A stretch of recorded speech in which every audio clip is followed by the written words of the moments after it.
It's my pleasure to interview Mr. Sander Smalheiser for the Hastings Historical Society. Mr. Smalheiser, where do you live? 6 Ridgedale Avenue, In- Hastings-on-Hudson. How long have you lived in Hastings? Since 1932. Mm-hmm. How did you happen to come to Hastings to live? There's a very sad case, the Depression of 1928, from the jewelry manufacturing that turned out to be the gasoline business. Mm-hmm. What was the village like in 1928 when you came here to live? It was very nice. It's a little bit more up to date now, but it was very nice that time too. Mm-hmm. Very nice. Who were some of your friends and neighbors at that time? Who were some of your business friends? I forgot the name. There used to have a plumber. I forgot his name, but it was an old timer. So long I can't remember. Mm-hmm. I can't remember Mm-hmm. anymore. Yeah, So, that is a long time. yeah. Mm-hmm. the Glaziers are my neighbor. Mrs. Glazier lives right across the street from me, Mm-hmm. and now of course the ex-mayor lives next to me, number 8. Mr. Chemka. Mr. Chemka. Uh-huh. Mr. Chemka. Uh-huh. Where were you born, Mr. Smalheiser? Oh, it's a place in Austria-Hungary, it was called. Mm-hmm. Did you come from a big family? Yes, we had quite a big family. We only had 13 brothers and sisters, that's all. 13. We had 13 altogether. How did your father support such a big family? Well, he was a hard-working man. He had a job, and he made a lot of money that time to support us.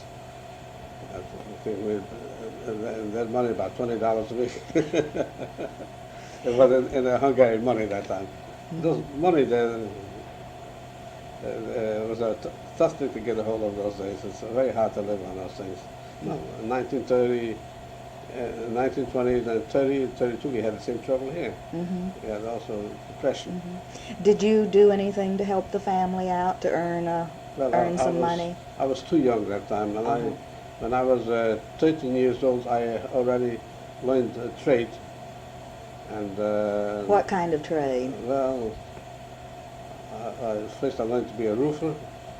I was there 2 weeks, and then told me he had a job for me already to work on a church, and I didn't like to climb church, and I walked away the next day, and the man came after me, and my father says, if you don't want, no good.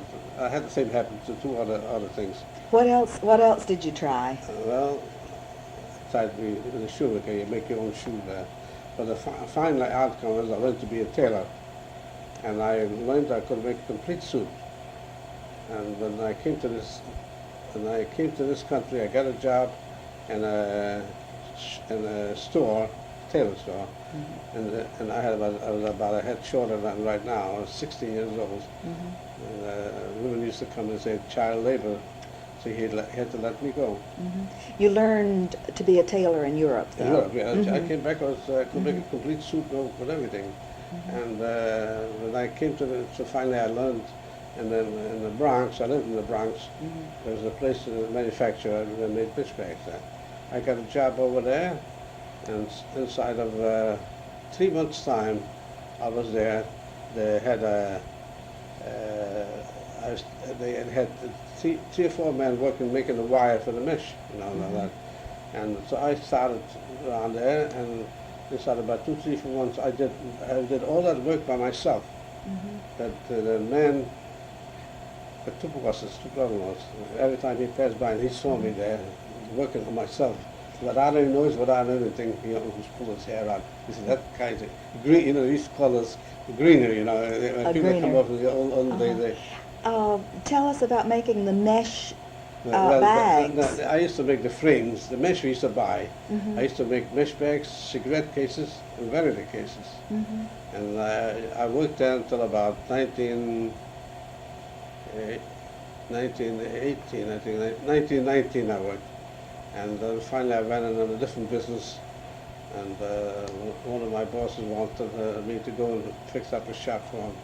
I went down Middle Lane, I had a shop all fixed up complete, And then he says, by the way, I made a deposit when I went to the dry cleaning business.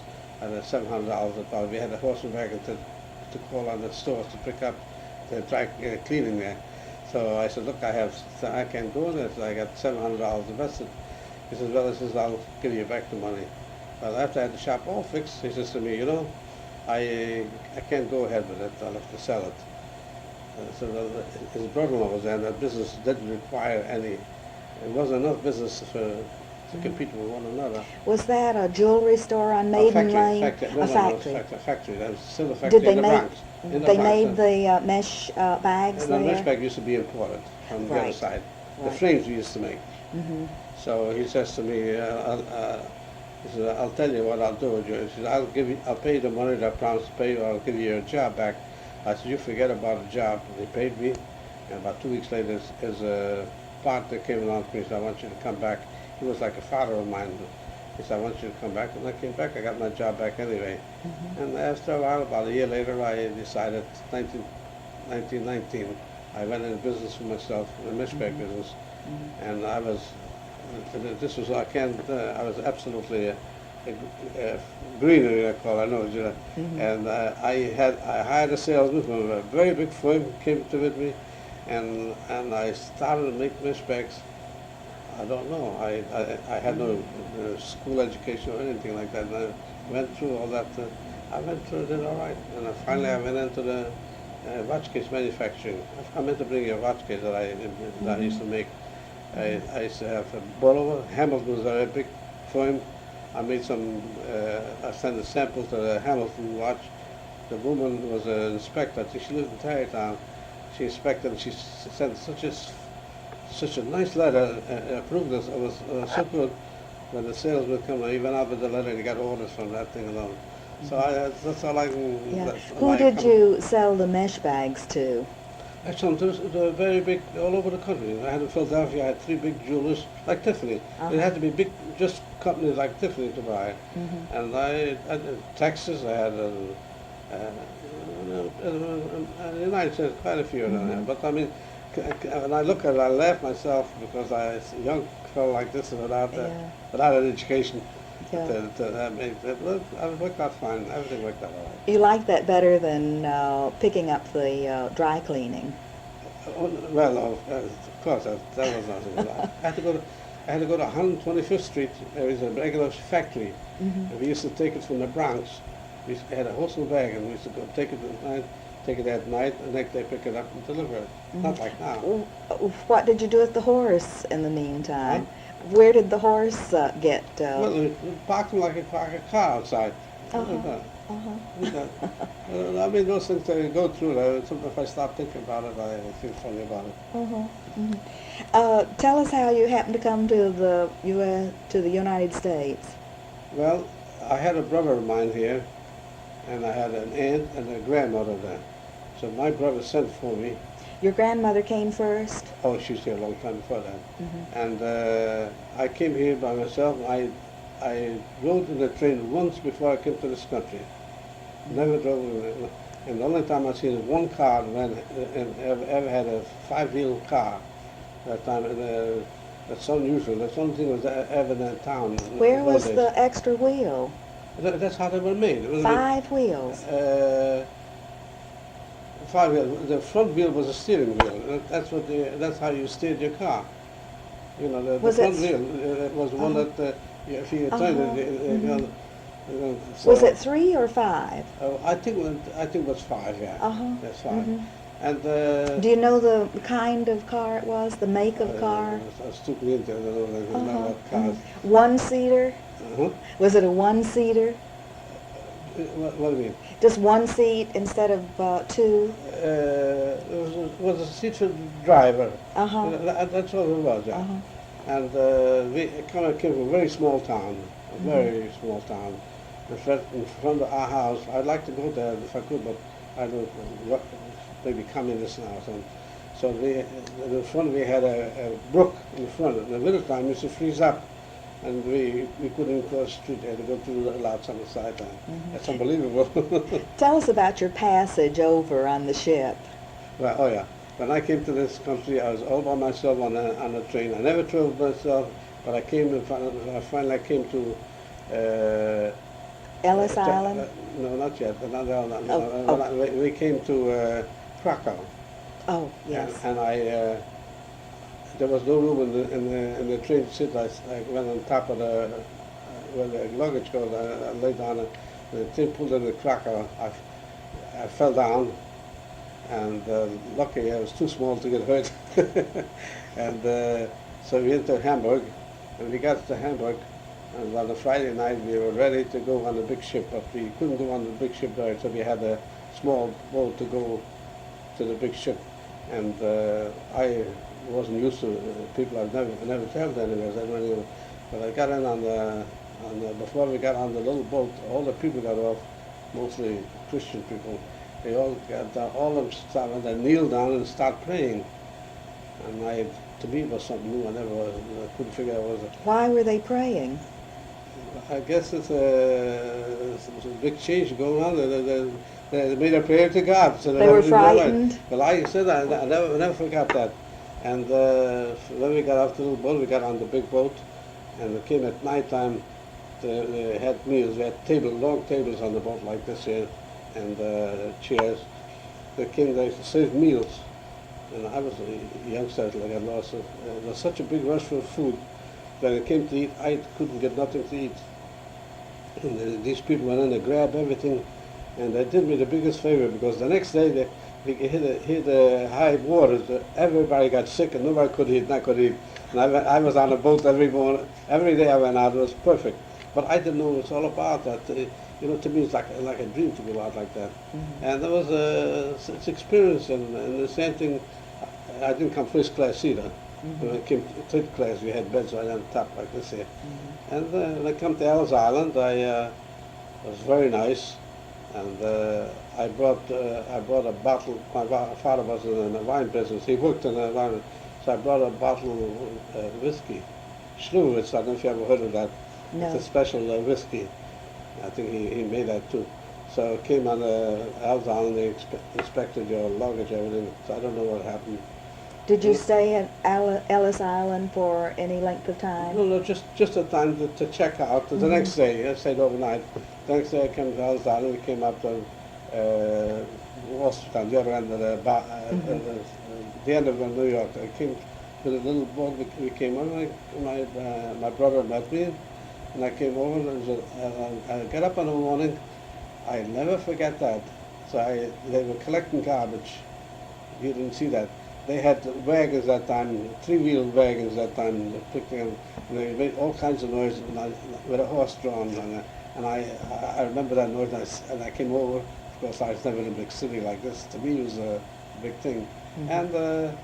And when I came over, I just went to work. It was just life, whatever it requires, and I did it. That's all. Mm-hmm. But, did you live with your brother? Huh? Did you live with your brother in New York? Yeah, I lived with him. I lived with him. In fact, I lived with an aunt of mine. Mm-hmm. We both lived there. And when I got the job at the jewelry business, I got a lot of money at that time. I worked 60 hours a week, and I got $3 a week. I still have the book. And I had to pay for my expenses, so everything. We paid for the room, of course, at that time, for the food. And I used to run short 75 cents a week. I used to get $3, and that's how I borrowed from my brother. I used to get a raise 50 cents every 3, 4, 5 months.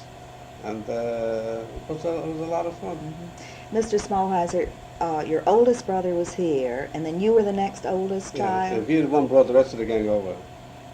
Us two brought the whole gang over. Then you two paid the passage for all the others to come over? It didn't cost too much that time anyway, but we paid for the whole thing. We saved up enough money for that. Mm-hmm. We brought them over here. Mm-hmm. And, did your mother and father come also? My father passed away before we came over here. My mother came over. Your mother did? But we come along, we all did whatever we had to do. And I had my older brother brought me over. He passed away last year. And half of my family gone. One fellow went to war, didn't come back. One of the youngest brothers. But just one of those things there. Mm-hmm. But when I learned my jewelry trade, I had it was in a private section. I don't know if you ever hear the Bronx, Freeman Street. That's a famous street. I didn't hear the name of the street. Freeman Street. Freeman Street. Yeah. Well, I used to live on Bryant Avenue, but the factory was right around the corner. And I worked for these two fellows. They were very nice. And there's a man who used to live on the fourth floor on the next corner. His name is good. You're going to know this name. Did you ever hear of Trotsky? Yeah, oh, yes. Well, he was a friend of my boss's, and I was too young to know what it was all about. He used to come in almost every day. And I remember like today, in 1917, he went on a trip to Russia to start the revolution. But he stayed over there, and forgot about the other fellow that is also dead now, the Russian. And he left, and but if I was smart enough, I would take pictures of him that time. I didn't. Yes. I didn't know. Did he try to organize you workers, No, Trotsky? Who you mean, the Trotsky? Uh-huh. No, he had none. I'll tell you, those days we didn't have. We just had socialists.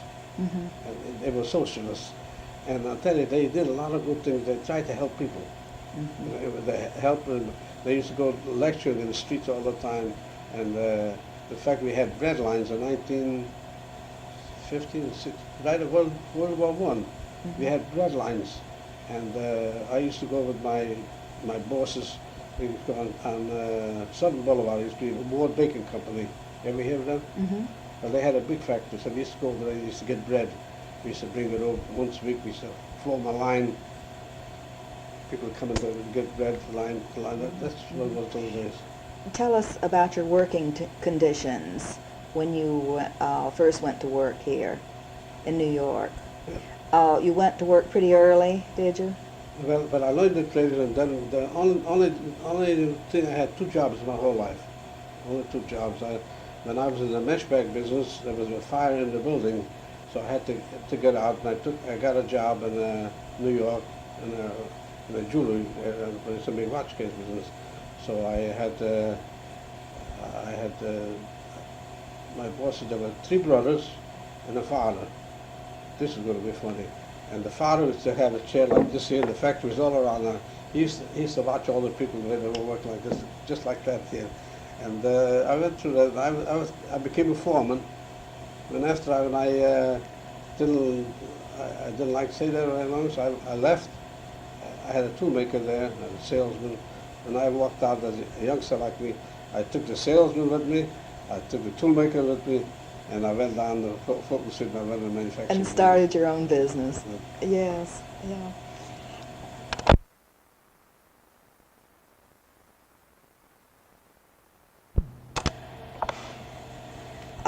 Tell me again what year you came to Hastings to live. I came in 1932 and during the Depression. And that's why I came to Hastings on account of the Depression. I went out of the jewelry business, and that's an interesting. I had brothers in the tire business in Yonkers, and that's how I come to Hastings. I was in Yonkers for about 6 months, and then I came to Hastings. And I rented a place in Mr. Divine. And did you start your jewelry business right away? There. When you moved to Hastings? Oh no! I started doing jewelry business when the Depression was on, when the World War II was on, when they put the gas rationing on, and I didn't want to have anything to do with the gas rationing, so I made jewelry on the side. And you had a garage. I didn't want to say black marketing. I know that. But I didn't want to have anything to do with the gas Black market. Gas station. I don't want to say that about black market. But then I started doing jewelry, and I sold a lot of jewelry. I did business with Caesar occasionally too. Yeah. Just working on the side, just doing that as... Yeah, just on the side, yeah. Made a little shop in the back, and I used to manufacture that. Did you meet your wife in New York? Huh? Did you meet your wife in New York? No, I didn't meet my wife in New York tonight. She happens to be my first cousin, and it was my aunt is the one put us together. Was it an arranged marriage? No, well, she was very nice. The aunt of mine was very nice, and Uh-huh. we got along. Everything was fine. Everything was all right. Hmm. I've seen a picture of your wife. She, Yeah, I showed you with a big bag there. yes, a beautiful looking girl. She was very nice. We struggled through see, that some people don't know nowadays. We struggled through the bad times, and now we all set to live our own lives. I quit the business, and what happened? So she passed away. How long has your wife been dead? Huh? How long has your wife been dead? Oh, well, she 1979 she passed away. She wasn't sick long. So all of a sudden, it was about 3-4 days. That's all. She worked with you in the store. But she helped in the store. She, well, the kids were growing up, and Yeah. How many children do you have? I only had 3, Mm-hmm. 2 Two. boys and a girl. Yeah. Did they work in the store? No, my daughter, she did not work in the store. My boys used to work in the store. They went to college. When they came home from college, they took their clothes off and they helped in the gas station. We needed it. Are any of them in the jewelry business? One is a senior research chemist at Stafford Chemical, and the other one is a newspaper man. They got him a job in the New York Times, but he didn't like what's going on, so he's out in California now, and he gave up. He won a lot of prizes, and I'm sorry, and now he's teaching Tai Chi. Have you ever heard of Tai Chi? But that's what he does. That's what he's got a place where he's got people he's teaching with Tai Chi. He's not doing any writing then? No, he's not. Or working for the newspaper. Somehow he gave it up. In fact, I came across some of the stuff that he wrote, beautiful articles that he wrote. It was too bad he gave it up, but what are you going to do? That's experience to get. That's it. And my daughter married a man in Savannah, and he's in the supermarket business. He's got only 4 supermarkets, that's all. And he also Doing well, I take he it. went into the gasoline business. He's got that self-service. One of the boys is in charge of self-service gas station. Is that taping too? And but he's doing very good. Yes. Very, very good. Yeah. Tell me about, was there a synagogue in Hastings for you to go to? No, we didn't have any. They have no synagogue. We only got together a group for the holidays, and we hired the hook and ladder. We used to have services there. Then we had the veterans on the, what do you call that? The VFW VFW building? we used to have for the holidays. And I think one time we were up at Divines, but I don't remember for sure. But until we organized to in Dobbs Ferry. Did you have a rabbi who came for your... No, we didn't have any. When we finally organized the synagogue, we had a regular rabbi. Otherwise, we just hired somebody for the holidays, that's all. But once we got the one in Dobbs Ferry, this regular synagogue, so we have now a big deal. We have a rabbi, we have a cantor, we have a Hebrew school, and the principals and everything. We started 15 members, and we turned out over 300 now. Who were some of the original members? Well, the original members used to be Al Spiegel, and his brother, Spiegel, one of them, and Mr. Ryder, and myself, and Joe Lindsay. I don't know if you ever heard of him. He's a good friend of mine. In fact, I went to the synagogue this morning with him at 5:30. And yeah, a few more. I don't remember the names. We had 15 people altogether. What year did you start the synagogue in Dobbs Ferry? I think about 47, I think it was. Or something like about 47. Did you all contribute your money? Yeah, we had whatever. We all, well, at that time we kind of on a downgrade, but we did the best we could. But we got together. We bought a private home, but it's next to the school. You know where the public school is? Yes. And we turned it to remodeled the whole building. We made a regular synagogue out of it. Very nice. Well, it's grown quite a bit since you Yeah, started. we have over 300 members now. We've got a lot of. It was very, very nice. I was there this morning, and we have certain Monday mornings. We have special services. There's twice a week, and then Saturday, and the weekday also. but we have a lot of people have like what do they call it? Every year you have to say certain prayers, you know. So we have that, but we have regular services every day of the week. But it's in the morning. Monday morning we start at 7:15, and the regular is 7 o'clock. That's the weekdays. Is that a reform or conservative? It's conservative. It's called conservative. But it's very, very nice. But very friendly. Yeah. Dr. Bender was also one of the Original one of the 15. original members. In fact, when we first got married, I remember we went to we used to be very friendly. We were very close bunch at times. We used to get together twice a week in the house. We used to serve tea at night. Men used to play pinochle, poker, and the women used to play also cards. But it kept busy. It was very nice. But all gone. Everything gone. You're a Mason, I see. Were those 15 people part of the Masonic order? No, none of those belong there. The only one that belonged there is Dr. Finkelstein, and I don't remember. Was his father, was Dr. Finkelstein part of the original 15? I don't know if he was one of the members. I don't remember him if he was or not.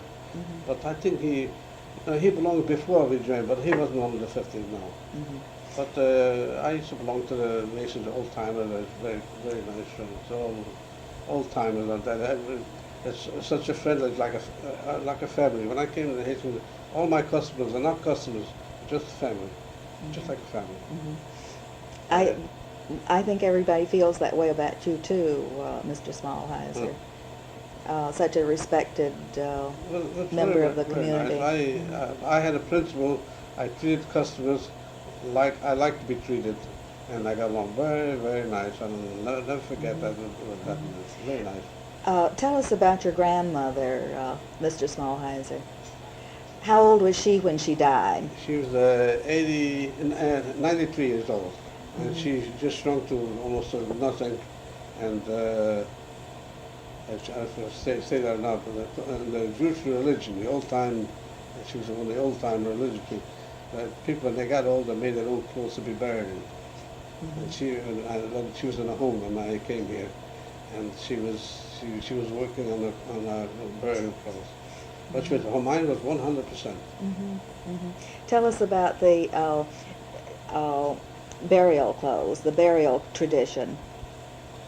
Well, the burial tradition is, I don't know just what it is, but it's, you have a regular service, and for 8 days you have to stay at home and have people come in and take regular service. Is that the regular? You have it in the house, in the house, with and that's all I know. But that's all stood. But she was a very, very nice woman. She was in the home when I came here. She was not. I'll tell you where it was on the east side. On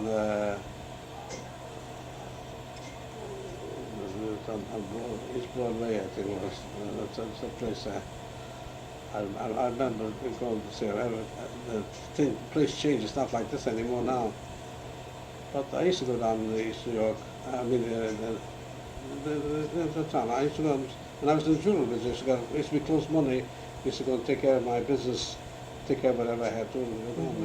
And then go to see her? And go to see your grandmother? No, she was gone. Oh, right. I misunderstood you. That's when I was in the business, I used to go down. Oh no, she pressed. No, I didn't bring that. I had the date when she died, and then the tombstone and everything on there. I didn't bring that. I had my office all messed up, and I just got everything straightened out, and I came across that. Go back and tell us anything you remember about Trotsky. You heard your friend Mr. Aljo. When I came to this country, I spoke to Mr. Aljo, and he said that he knew him. In World War I, he used to be a Union man down in Anaconda. Trotsky was. Trotsky, yeah, he was the union. I think he started a strike that time. And he came into Joe Alger's store and he said, I spoke to him, he says he threw him out of the store. Because those days, nobody wanted to have any two-trade unions now. It's not like now. But they were liberal people. They meant well, but it's not like now. Now it became a regular racket now. So not like it used to be. Well, when I was working, my bosses were union. They belonged to the union, so they went on strike. And I was still working there, so I went out of business myself, and I took one of the men from the shop in the mishbag business, and women we had about 20 girls working over there where I worked, and I went on strike. So when I went to business, it was strike time, I went on to the union. I said, I want to pay my dues. He took my dues. He says, I'm going to go business. He says, you can't go business because you belong to the union. My store, and we got very friendly, and we got along very nice as things came along. Both had interesting things, you know. And he was so nice to me one time that he brought me over a special picture that he made, and all framed and everything, big one. What was it about? What was the subject of the picture? It was a picture where I'm trying to think what it was. Is that going now or not? Well, it was a special picture from Israel, where it showed where the historic name that his wife was she was left in Israel, and she came back to Israel. It shows a point where to come back to Israel, and so I can't remember what was going on. But he was very nice. And do you have any more of his pictures? No, Did he give you any more? I had one picture that they gave me, the first one. I gave it to my daughter and son-in-law. Then I got another one. I got the last one. I don't think he ever made a proof. He had a quick proof of it, and I don't know if he ever made anything out of it because he passed away not long after that. He brought that over from Italy. Personally brought it over to me, and I got it. And gave it to you personally? Yeah, he gave Yes. it. The first one also gave it personally. And it was very, very nice. It was very nice. And we had a lot of things in common. It was a friendly way, like a family.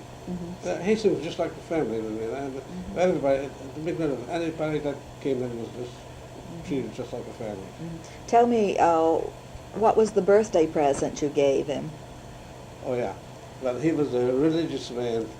So I gave him a Jewish star, and I gave him a special thing that we have in the house that we put on the door. I don't know if you ever seen those things. It's made in gold. So I gave him one. I gave him three things. I gave him. Did you make the?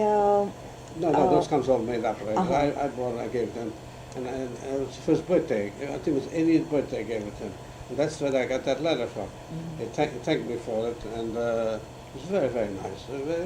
Very nice. Every time he came to the bank, he always stopped in the store. Just to chat with you. Very nice. It was friendly. It was very friendly. I was right over to his house one time. He needed a adding machine. I brought it over, and he had a big meeting with a lot of artists in the house. Very prominent people. When I came there, I just stayed a little while, and I brought it over. That's how friendly we were. I loaned him a machine, adding machine thing was. And that's about all. Otherwise, there's nothing else I have anything with. But last time, when he came to Hastings from Italy, he came in to thank me about the thing what he said there. And the birthday present. That was the end of it, and he passed away not long after that. Yes. So that's the last time it was over. Okay. Mr. Smalheiser, have you enjoyed your life in Hastings? Very, very much. It couldn't be any better. And I even hate to leave Hastings the way I feel about it. You have a lot of friends. I walk in the streets, and there's never pass that somebody don't stop me off and talk to me. I'm getting to be so old that I don't even recognize them anymore. How old are you, Mr. Smalheiser? Well, I was on December the 15th, I'm 85 years old. Well, you've had a rich life. Well, I enjoyed my life very much. I was never crazy for money. Mhm. Never crazy for money, because if you have a lot of money, you don't live long. You Well, got to you- work hard for it. Well, you certainly learned how to do a lot of things. Oh, I did a lot of things. I did whatever I liked, and I enjoyed it, and I'm thankful what I was able to do. Mhm. Very So you much. think people should do what they like to do? That's right. Even right now, I don't want to mention it. I spoke to a very big man last night. I don't want to mention his name. I made something for him, and he liked it so much that I don't want to mention his name. That is very nice, very prominent man, Mhm. and but that's why I went around all the time. I made something special for Inner Soul. I had one man went over to a doctor, and he told him, "You need an operation, and she's just going to be on the thing." And I said, "What's the matter?" So I made something for him, and he put that on, and it went away. No, they didn't have to have it done no more. Next time he went to the doctor, and he saw what I made for him, he almost died.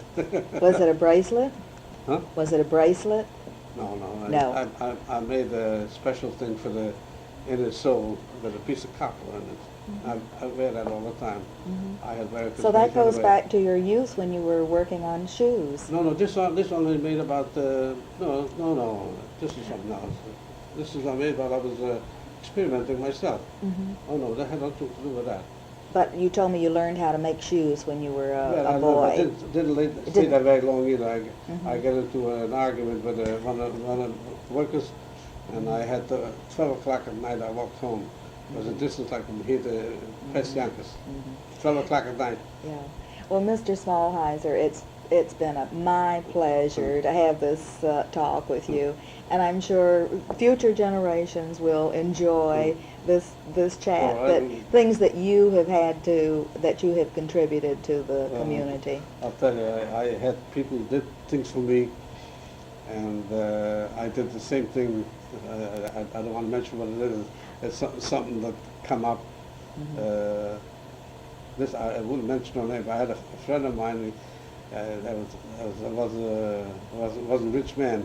I needed a car one time, and I called up somebody in Bronxville car, and this customer walked in and he heard me talk on the phone about a car, and he let me talk. When I got finished with the car, he said, "Here's a check, go and get the car." Uh-huh. I don't want to mention her name on it, but it's a very Uh-huh. prominent man too. Uh-huh. He let me talk on the phone. He said, "Just go and get that car." He said, "Of course I would pay him back," but he said, "Go and get the car."